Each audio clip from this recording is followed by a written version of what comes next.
Esta é uma proeza brasileira, uma das mais ousadas experiências do país, uma joia da arquitetura e do urbanismo, reconhecida como Patrimônio Cultural da Humanidade, a única cidade moderna a ser agraciada com o título pela Unesco.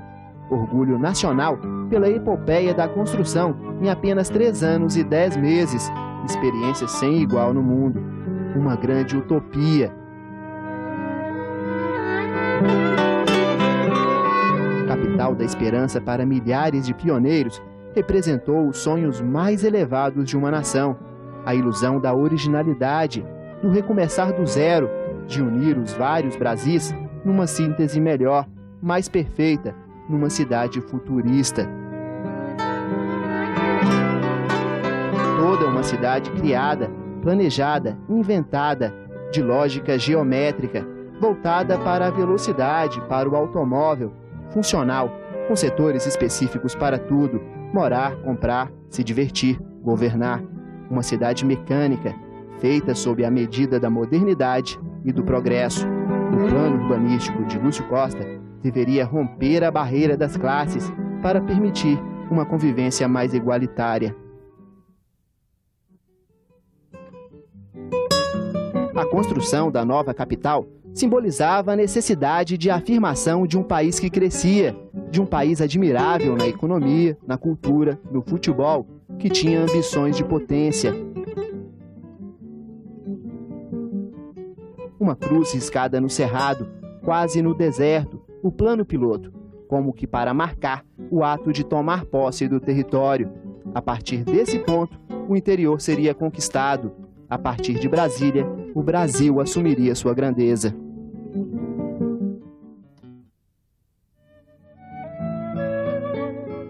Aquele país otimista, eufórico, ufanista, não existe mais. O projeto de um Brasil grande deu lugar ao pragmatismo econômico da globalização e ao desemprego. E a cidade sobre a qual recaíam tantas expectativas já tem quase meio século. Os resultados do experimento urbano e social podem agora ser avaliados, e é hora de repensar o futuro da que era tida como a capital do futuro.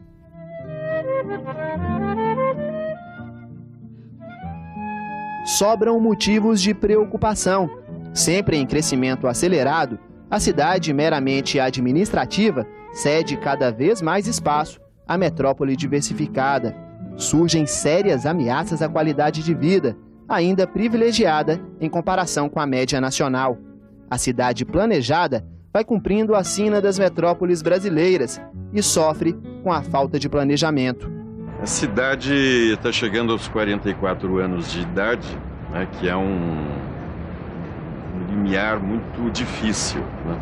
Ela perdeu aquele charme inicial, aquele encantamento, e hoje ela tem que enfrentar os duros problemas da sua realidade cotidiana. E a utopia permaneceu em parte, mas foi destruída justamente pela impossibilidade, em um país capitalista como é o Brasil, ter uma cidade do estilo socialista como queriam os seus fundadores, quer dizer, uma cidade com uma distribuição de bens mais equitativa do que qualquer outra cidade brasileira. Então foi acontecendo aqui o que aconteceu nas outras cidades. Hoje o planejamento não está dando conta da dinâmica da ocupação territorial, que está sendo dada de uma forma desordenada, ilegal e informal, né? Ameaçando não só aos presentes moradores em termos de qualidade de vida, que eu falo é meio ambiente, segurança, né, transporte, mas aos futuros, à futura geração. O geógrafo francês Alain Roelin participou em 1947 da missão Poli Coelho, que listou 14 áreas do Planalto Central, do sul de Minas até o Tocantins, onde poderia ser construída a nova capital. O marco da futura capital, erigido em 7 de setembro de 1922 no governo do presidente Epitácio Pessoa, no lugar designado pela Comissão Cruz, é visitado pelo general Poli Coelho e sua comitiva, acompanhado por grande massa de fogo de Planaltina, inclusive um fotógrafo de luxo. Foi o pai de Roelin, Franci, quem sugeriu a localização do atual Distrito Federal. De volta a Brasília em 2004, Alain Roelin se surpreendeu com a cidade. Eu fui dar um passeio de carro nas que a gente chama de cidades satélites, e isso me impressionou muito, porque você percebe que tem uma urbanização muito bem feita da capital no centro, na Brasília mesmo, mas fora, ao redor, o que você chama de cidade satélite, é uma urbanização muito mais complicada, muito mais espontânea. E, bom, eu acho que é um pouco uma pena de ver uma cidade, finalmente, que não é tão diferente das outras cidades do Brasil. O Centro de Cartografia Aplicada da Universidade de Brasília faz o monitoramento da expansão urbana no Distrito Federal. As manchas brancas nos mapas são as áreas tomadas do Cerrado para a construção de prédios e ruas. Em poucas décadas, pequenos pontos dispersos viraram uma enorme mancha urbana, não sem consequências ambientais. O Distrito Federal já perdeu 60% de sua vegetação nativa, apesar de quase metade do território, 42%, estar em áreas de proteção ambiental. A Unesco constatou que pelo menos 600 espécies da flora original desapareceram. Com a abertura indiscriminada de poços artesianos, o lençol freático de áreas cheias de condomínios, como São Sebastião, já baixou 4 metros em 5 anos. A ocupação do território, principalmente na última década, tem sido feita de forma desordenada e predatória. Por toda parte surgiram loteamentos ilegais. São mais de 500 parcelamentos irregulares. Cerca de 120 mil lotes já foram vendidos por grileiros. Se esses terrenos tivessem sido comercializados pelas vias normais, pela empresa imobiliária estatal, teriam rendido cerca de 3 bilhões de reais para os cofres públicos. Há estimativas de que cerca de 1/4 da população mora em áreas irregulares. Muitos espaços agrícolas se tornaram urbanos. Muitos espaços naturais se tornaram urbanos. Então, essa transformação do agrícola no urbano, do natural urbano, é um dos pilares do processo violento, do processo rápido, do processo que não dá muita margem ao processo de planejamento. Controlar porque é muito rápido o processo de crescimento. O espaço de má qualidade oprime o ser humano, por quê? Porque prejudica o ser humano na sua saúde mental, na sua saúde física. Então, esse é um tipo de opressão bastante significativa que grande parte da nossa população sente. Eu diria quase que, pelo menos, seguramente, 75% a 80% da nossa população vive na opressão, nesse tipo de opressão, né, em relação à sua moradia. Desse lugar dá para ter uma boa noção do que vem ocorrendo no Distrito Federal. À esquerda da Estrada Parque Taguatinga, um conjunto de chácaras. À direita, a antiga colônia agrícola de Vicente Pires, hoje toda tomada por construções irregulares. Há apenas alguns anos, Vicente Pires era daquele jeito. Virou um bairro de classe média, mas com características de favela. As chácaras foram parceladas em lotes sem escritura, de diferentes tamanhos e formatos. Não há redes de água e esgoto. As vias foram abertas sem nenhum planejamento de trânsito e o bairro virou um labirinto. Efeitos da urbanização não planejada. Ruas estreitas, sem árvores, quase sem passagem para pedestres. As ruas não obedecem às curvas de nível. Não existem bueiros para as águas pluviais. O asfalto, pago por rateio dos moradores, vira vítima fácil da erosão.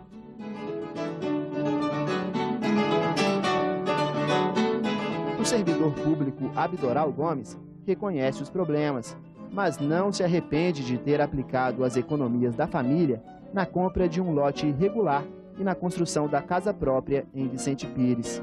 Eu pagava um financiamento da Caixa e achava aquilo exorbitante. A prestação aumenta e o saldo devedor também. E quantas vezes você não vai pagar aquele imóvel? É preciso que se reconheça o morador de boa fé, aquele que comprou, que investiu e que mora aqui, que está aqui. Esse morador, eu acredito que o Estado deva entender que ele está aqui por uma necessidade. Ele não está aqui para especular, ele não está aqui com outra... Qual era a sua necessidade? A minha necessidade era de moradia. A minha necessidade era de ter uma casa, tão sonhado, né? O sonho da casa própria. Então isso que me levou a vir para cá. a falta de serviço de saneamento básico. Você não tem esgoto, né? Você não tem um asfalto de primeira qualidade, né? Você não tem também um policiamento ostensivo que dê uma certa segurança. Quando a gente precisa, a polícia demora a chegar no local. A coisa está se fazendo por um processo explosivo em que em todas as direções estão surgindo áreas habitacionais. Então, isso é a desorganização do território do Brasil. São loteamentos, né, em todas as direções, sem uma previsão do sistema de transporte, sem visão do problema do abastecimento de água, né, que vai se tornar um problema seríssimo nos anos próximos. Não há nenhuma racionalização visando o lançamento de redes de água, esgoto, telefone, eletricidade, etc. O mais inquietante é a ocupação de espaços impróprios. Quando ela ocupa espaços impróprios, do ponto de vista físico, é o solo que não é apropriado para a edificação, porque o solo, as casas vão rachar, é porque a fundação vai ter que ser profundamente cara, áreas onde a declividade não é recomendada por lei. Então, quando os espaços urbanos ocupam esses territórios, aí nós temos risco de vida, risco da população. E são justamente os mais pobres que estão pagando pelo ônus de ter uma cidade que não teve capacidade de ter um programa habitacional ao longo de décadas. Porque o planejamento urbano previa algo assim, não é? Só que depois dos últimos 20 anos você não teve mais planejamento urbano nesse sentido. De ter a cidade satélite constituída como uma verdadeira cidade, capaz de abrigar nela a própria população nela residente. Se nós deixarmos desorganizar a periferia de Brasília, não basta conservar o centro. Não é suficiente conservar a área do plano piloto, embora muito bonita, né, cheia de áreas verdes, etc. Mas é que a periferia, ao se desorganizar, vai fazer pressão sobre essa área central representada pelo plano piloto. Porque aqui estão concentrados está concentrada a maior quantidade de empregos, maior quantidade de serviços. A questão dos condomínios irregulares, com a ocupação inadequada da terra, não envolve apenas uma ameaça à qualidade de vida no Distrito Federal. É um problema fundiário de dificílima solução. Vai ser possível, e seria correto, legalizar os condomínios e loteamentos. O quadrilátero de Brasília, quando a cidade foi criada, ele foi todo desapropriado. Só que, infelizmente, a burocracia fez com que não fossem pagas muitas desapropriações. E hoje nós temos uma confusão fundiária em Brasília que mistura terras públicas com terras privadas, criando uma confusão, né, enorme, que tem prejudicado o desenvolvimento, porque falta um ordenamento fundiário, falta um ordenamento nos loteamentos, nos condomínios que surgiram e hoje criaram realmente um problema sério para a cidade. Não é a solução de imediato resolver o problema dos condomínios, né? Se são ilegais, não podem ser mantidos, porque eles simplesmente são invasores de áreas públicas. Você não tem medo de um dia o governo vir derrubar sua casa? Tenho, como todos nós moramos em condomínio, temos. É necessário também que o governo repense a política habitacional dele para a classe média. Porque se fosse uma coisa localizada de 10 moradores, mas não, são mais de 300 condomínios. Um problema de Brasília é a legalização. Entendo que a legalização ela tem que ser, né, imediata, porque a cidade nasceu para ser legal. Brasília é uma cidade que deveria ser a cidade mais legal do país, porque foi bem constituída, foi bem formada, teve um projeto, teve um plano, teve um traçado. Então nós não podemos permitir, né, que a ilegalidade, né, tome conta da cidade. As construções desenfreadas em áreas irregulares podem ter tido ao menos o mérito de ajudar a dinamizar a economia local, já que o setor da construção civil é um dos principais empregadores em Brasília. Nós estamos falando em 500 mil pessoas. Então foram construídas residências ou prédios irregulares ou casas irregulares para 500 mil pessoas. É uma situação delicada, quer dizer, apesar de ser irregular, ela foi importante para a economia brasiliense nesses últimos anos e que isso gerou emprego. Se não fosse isso, a situação seria pior. Brasília é um caso único de cidade criada no vazio e que em apenas 44 anos chega aos 2.051.000 habitantes. A metrópole foi e vem sendo abastecida por um intenso fluxo migratório. Ainda hoje tem uma das mais elevadas taxas de crescimento do país, 3,41% ao ano. A cidade cresce em ritmo 2 vezes mais rápido do que a média das outras regiões metropolitanas. Brasília, hoje, plano piloto, ela constitui apenas um núcleo primitivo, histórico, desse grande fato gerador de uma cidade que aos poucos vai se tornando uma área metropolitana e tendendo até para uma certa megalópole. Enquanto a cidade cresce rápido, a qualidade de vida cai. Embora Brasília ainda tenha do que se orgulhar, o Distrito Federal, como unidade da federação, comparado aos estados, apresenta o maior índice de desenvolvimento humano do país, segundo o PNUD, Programa das Nações Unidas. Quanto ao índice de condições de vida do PNUD, Brasília não vai tão bem. Entre as 12 maiores regiões metropolitanas, fica no meio, perde para 6 capitais: Curitiba, São Paulo, Porto Alegre, Rio de Janeiro, Belo Horizonte e Goiânia. O índice é um cruzamento de estatísticas de educação, saúde, renda, mercado de trabalho, habitação e desenvolvimento infantil. Raiz principal das mazelas sociais na cidade, o desemprego, assim como nas outras metrópoles, é altíssimo. Está na faixa dos 21%, em média, porque entre as pessoas de mais baixa renda, atinge 28%, ou seja, praticamente 1/3 da população pobre não encontra emprego. Falta um mar de emprego, né? É só o que falta em Brasília. Há 245 mil desempregados em Brasília, é mais do que a população do plano piloto inteira. O desemprego atinge 37% das pessoas com segundo grau incompleto. O futuro é esse, ou estuda, então fica fora do mercado de trabalho. As pessoas que têm nível superior, é formado, né, tem experiência e não consegue nada. Os jovens são os que mais têm dificuldade em encontrar trabalho. Entre os de 16 e 17 anos, a taxa de desemprego é de 65%. De 18 a 24 anos, de 34%. Vendo chocolate, eu vendo refrigerantes, bala, doce, entendeu? Eu tenho muito orgulho de fazer o que eu faço. Eu não vou deixar de reivindicar a oportunidade para entrar no mercado de trabalho. Por quê? Porque muitos procuram o submundo. Eu não quero ficar à margem da sociedade. Eles exigem muito experiência.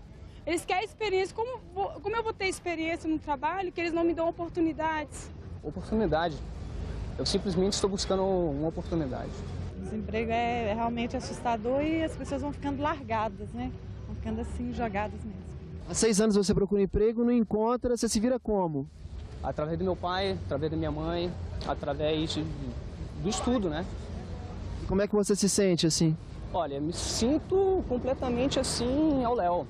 Me sinto completamente assim... não há palavras, não há palavras.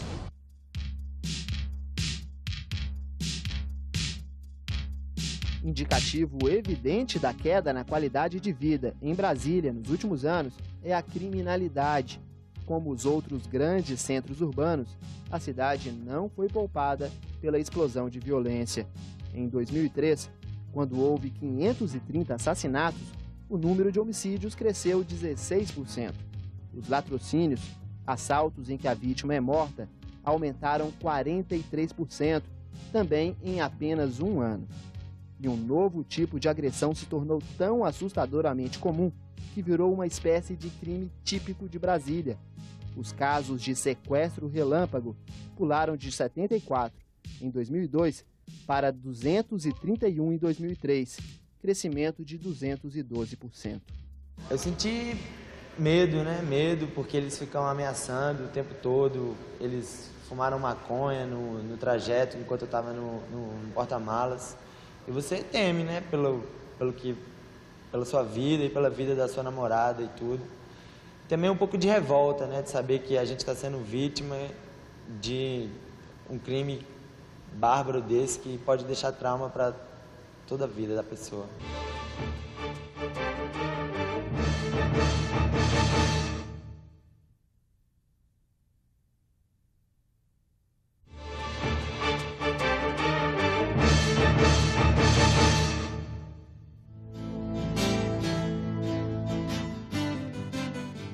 A pressão urbana no Brasil, pressão migratória, a falta de serviço, falta de emprego em outras cidades, outros estados e regiões, força Brasília a se descontrolar.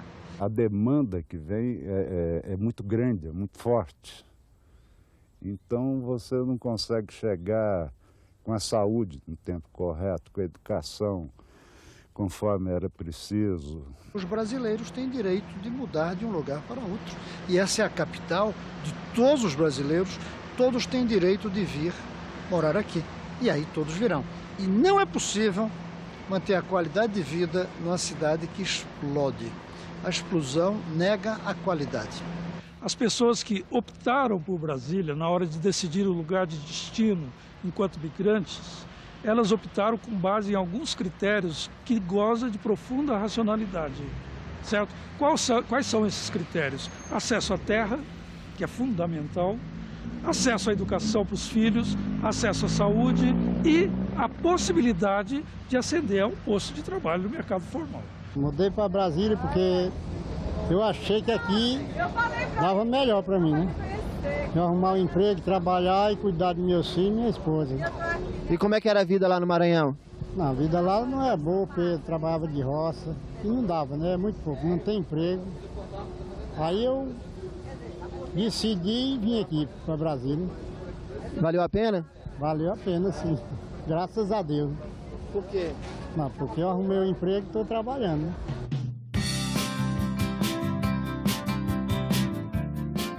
O crescimento não traz só inconvenientes.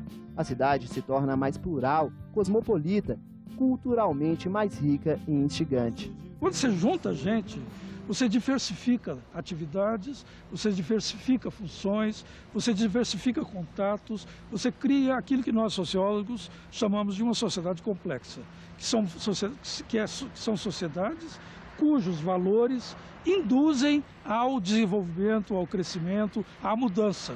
Não são sociedades estáticas. Então é bom que Brasília cresça? No meu entendimento, cada vez mais. Eu acho que a densidade da população, ela leva também uma densidade cultural. E hoje, Brasília, eu acho que já é a terceira ou quarta capital mais expressiva do país em termos culturais. O Plano Piloto é a Brasília do urbanismo e da arquitetura modernos. A Brasília tombada pela Unesco, sede do poder da República, a capital que os brasileiros veem nos telejornais. Esta é a pequena Brasília, onde moram apenas 200 mil pessoas, ou menos de 10% da população. A ela se somam outras áreas nobres e centrais, com mais 120 mil habitantes, os Lagos Norte e Sul e um novo bairro, o setor Sudoeste. Mais de 85% da população vivem em outra Brasília, em núcleos periféricos, nas cidades satélites ou nos condomínios. O Plano Piloto e as outras regiões administrativas, embora separados, formam sim uma única cidade, dizem os especialistas. Vulgarmente pensa-se que o Plano Piloto ele somente constitui Brasília.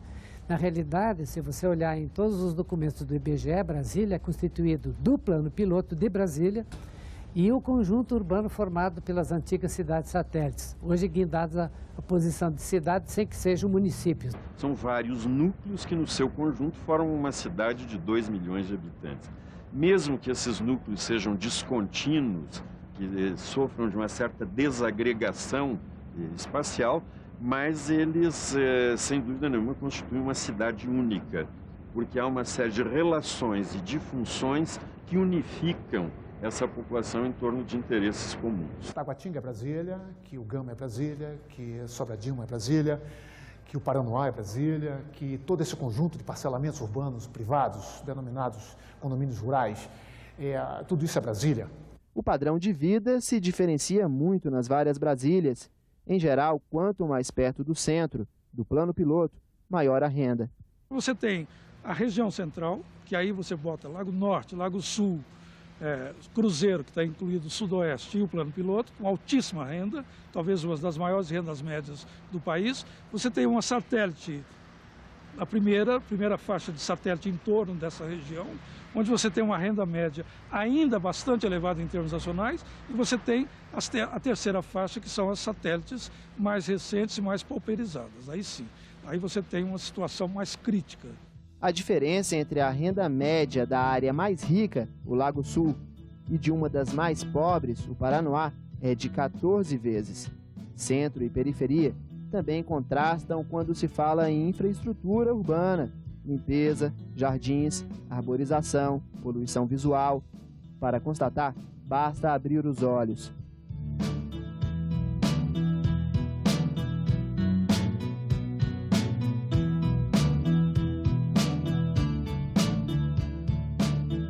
Duas famílias de classe média, uma do centro, outra da periferia, Plano Piloto e Taguatinga. Uma ligada ao núcleo do poder, área de certa forma ainda preservada do aumento das pressões urbanas. A outra representa a metrópole que se expande aos trancos e barrancos, onde problemas inerentes à cidade grande vão ficando cada vez mais claros e assustadores. A sensação que eu tenho é de insegurança. Eu sinto que os problemas estão crescendo, que vão piorar. Então, me sinto bastante apreensiva em relação ao futuro dos meus filhos, ao meu próprio. Eu converso com minhas colegas no trabalho, com minhas amigas, vizinhos, e essa percepção é generalizada. Amélia é professora da rede pública, mora em Taguatinga desde criança. Os filhos, Vitor, 20 anos, e Bernardo, 17, são brasilienses. Ela cresceu numa cidade que prosperava rapidamente, rica em oportunidades, num mundo bem diferente deste onde os filhos vão lutar para ganhar a vida. Um faz faculdade, o outro já está fazendo o ensino médio, logo vão estar aí no mercado de trabalho, e eu não sei se esse mercado de trabalho vai ter lugar para eles. A ansiedade de viver uma realidade urbana cada vez mais hostil atinge os jovens. Tem uma certa ansiedade, sim. Quanto à violência, será que vai aumentar? Será que eu vou ter emprego? Eu me sinto assim, até um pouco neurótica, porque um pouquinho que eles saem e se atrasam, eu já fico preocupadíssima, já tento ligar no celular, se não consegue já fica apavorada. Pode ficar os problemas crescerem tanto, ficarem tão sufocantes, que a gente pense até em sair daqui. Uma visão bem mais otimista da cidade, visão de quem mora no centro, mais ao abrigo da explosão urbana. Liana, Ricardo e Roberto moram na 405 Sul, no Plano Piloto.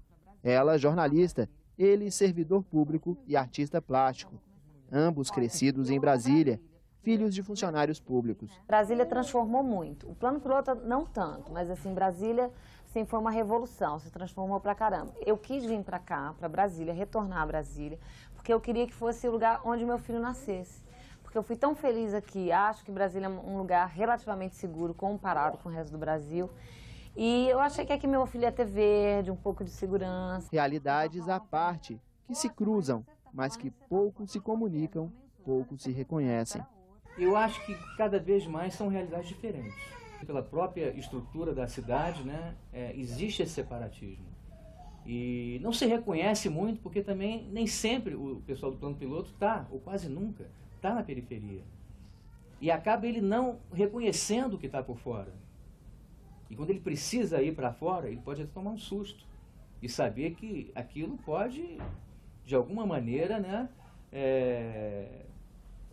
não sei, interferir, vamos dizer, no seu modo de vida. Eu não me sinto inferiorizado, mas eu sinto que há preconceito em relação a isso.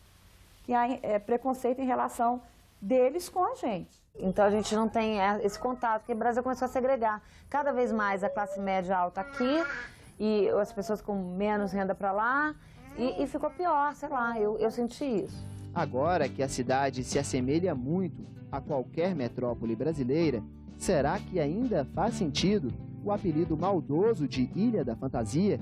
Ou o Plano Piloto virou a Ilha da Fantasia em relação ao próprio Distrito Federal? Essa ideia de Ilha da Fantasia talvez exista em relação ao Plano Piloto, mas em relação a Taguatinga nós nunca tivemos essa percepção. Sempre tivemos problemas, nada a realidade mesmo, sempre problemas, dificuldades. Quem mora em Brasília sabe que isso não existe mais.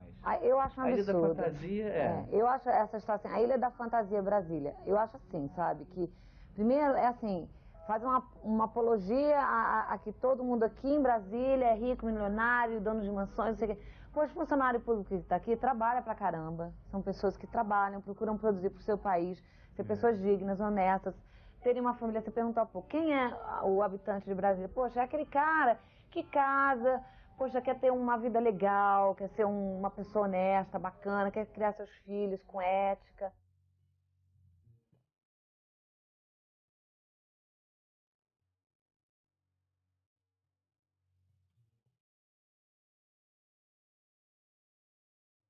Brasília foi construída a custo de muito sacrifício dos brasileiros para levar o desenvolvimento ao interior do país e ser capital federal.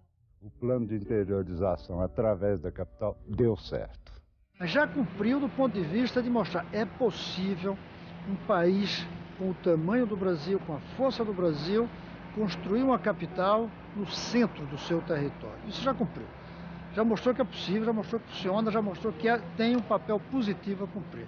Foi absolutamente bem sucedido. Eu acho que nenhum estrategista de guerra faria algo tão original e tão bem sucedido como isso, nessa perspectiva. O Brasil se torna Brasil, de fato, do ponto de vista da ocupação do seu território a partir de Brasília, mais do que da chegada de Pedro Álvares Cabral.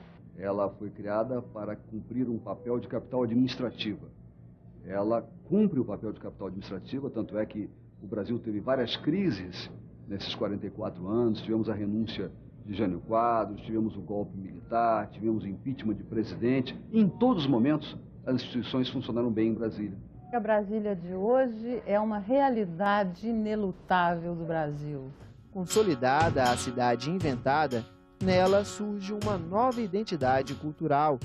Essa é espontânea, imprevisível, não partiu de nenhum plano.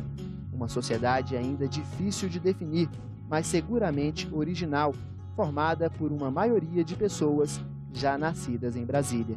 Eu vejo, por exemplo, os jovens brasilienses, eles já estão formulando a sua própria cultura. É uma cultura nova, é uma cultura específica de Brasília. E não podemos pensar como os antigos pensavam, que aqui seria a mestiçagem cultural do Brasil, porque isso não aconteceu. Ou seja, nós não somos um mosaico feito com pedaços culturais do país inteiro. Aqui em Brasília, as pessoas têm muita cultura, é isso que tem diferente. Eu diria que por estar mais perto do centro do poder político, eu acho que o jovem de Brasília tem uma preocupação maior em relação a isso. Ele se preocupa mais com a vida política do país. Se instala uma sociedade moderna no Planalto Central, a partir do nada, Quais seriam as características dessa sociedade? Primeiro, alto nível educacional da população, média. Tá? Segundo, a presença absolutamente significativa do trabalho feminino na força de trabalho aqui existente. Uma cidade que cultiva o diploma universitário. Você tem uma cultura do diploma como você não tem em lugar nenhum no Brasil. Tá? E um alto nível de renda média, uma renda média elevada em termos nacionais, o que nos dá também um mercado de consumo absolutamente poderoso em termos nacionais também. Assim, Lúcio Costa imaginava a nova sociedade do Planalto Central, como escreveu no seu plano vencedor do concurso para a nova capital. Cidade planejada para o trabalho ordenado e eficiente, mas ao mesmo tempo, cidade viva e aprazível, própria ao devaneio e à especulação intelectual, capaz de tornar-se, com o tempo, além de centro de governo e administração, um foco de cultura, dos mais lúcidos e sensíveis do país. Eu acho o Brasil um produto de uso interno. Quem não conhece ninguém da cidade jamais conhecerá Brasília. Vai conhecer a casca, mas não vai conhecer o coração, não. Cidade legal, é uma cidade bacana, é feita de pessoas de vários lugares do Brasil, que você encontra o baiano, o recifense, Poxa, a babá do meu filho é uma pessoa maravilhosa, ela é do Piauí, tem aquele negócio do Nordeste, sabe, que eu amo. Ela é piauiense, ama o Piauí, e ela tem filho aqui, ela passa essa coisa do Piauí pro filho dela. E eu gosto disso pra caramba, sabe? Tem o goiano, que a gente às vezes fala, poxa, goiano. E tem o mineirinho, sabe? Tem tudo isso. Eu amo isso, sabe? Acho que, assim, é uma oportunidade de a gente estar exposto às coisas. E, assim, as pessoas trazem culturas diferentes. Então, sabe, vamos conviver com elas e, sabe, tentar fazer uma cidade bacana, bonita.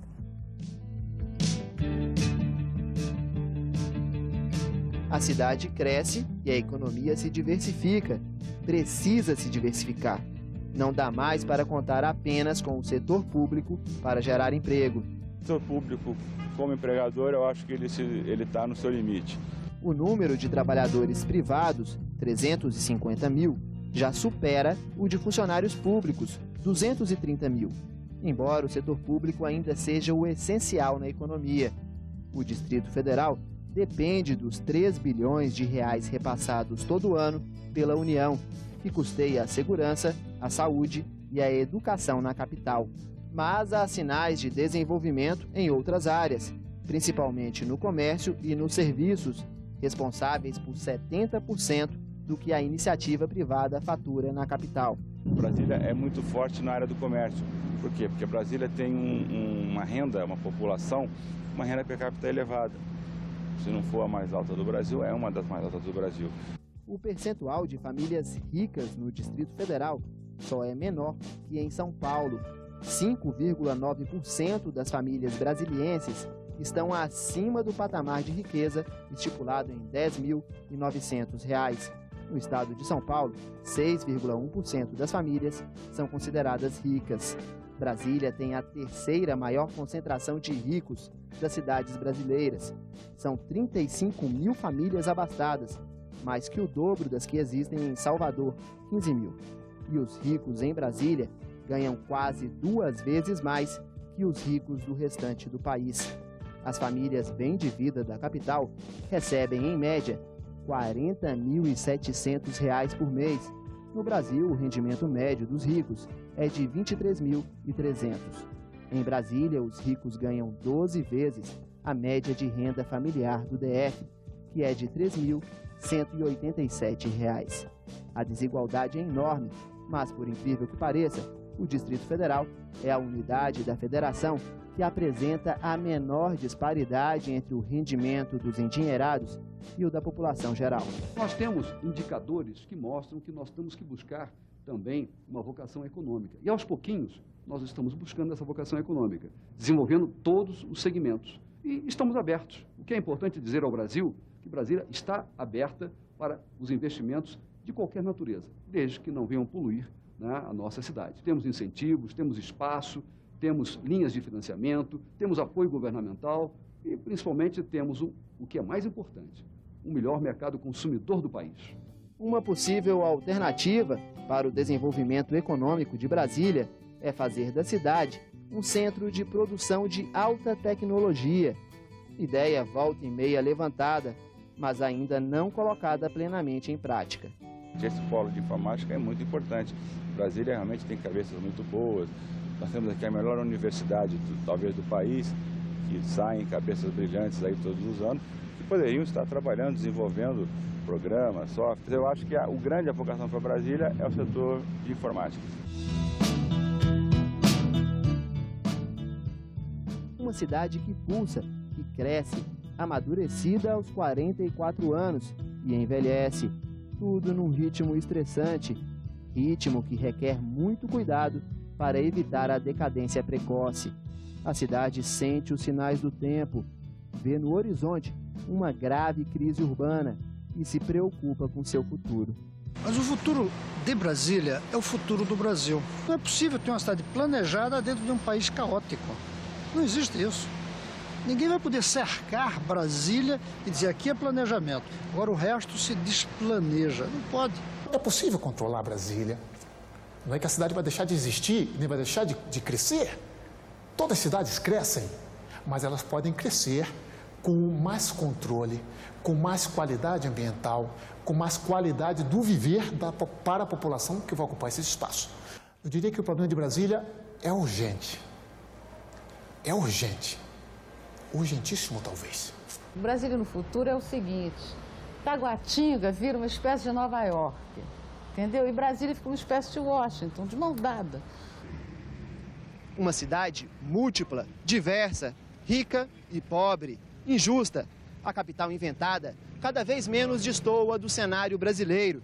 Vai tomando a forma do Brasil real. O Brasil tem muita dificuldade de assumir Brasília como uma contribuição extraordinária da nação brasileira. É uma realização única no mundo, né? E a gente acha tão banal, né?